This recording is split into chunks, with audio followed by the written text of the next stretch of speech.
তো আসসালামু আলাইকুম। আজকের ভিডিওতে দেখাবো আমার সিরাজি কবুতরগুলোকে। এখানে এক জোড়া সিলভার সিরাজি রয়েছে এবং লাল সিরাজি এবং কালো সিরাজি। সিরাজিগুলোর সাইজ দেশি কবুতরের তুলনায় বড় হয়।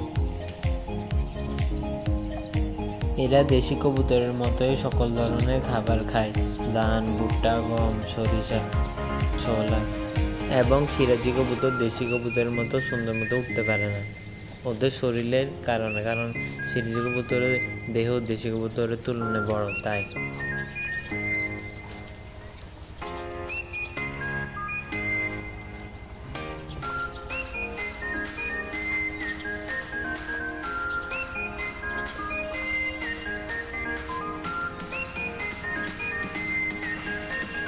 সিরাজি কবুতর ও দেশি কবুতরের মধ্যে প্রতি মাসে ডিম বাচ্চা করে, 2টো করে ডিম দেয় প্রতি মাসে, এবং ডিম থেকে বাচ্চা ফুটতে 18 দিনের মতো সময় লাগে।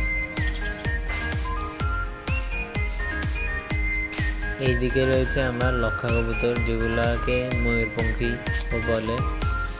ওগুলো দেখতে পুরো ময়ূরের মতো, ওদের লেজগুলো।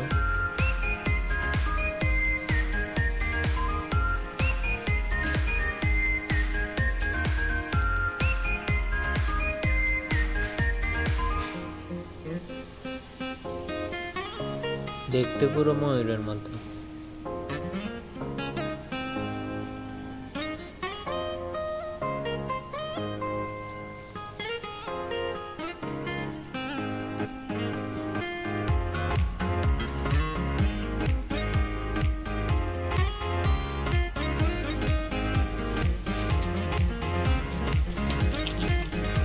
এইদিকে এক কর্নার করে কবুতরের বাচ্চাগুলোকে সিরিয়ালে রাখলাম।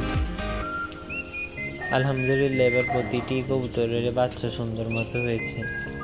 কবুতরের বাচ্চাগুলো খাবার উপযোগী হওয়ার জন্য প্রায় 15 দিনের মতো সময় লাগে।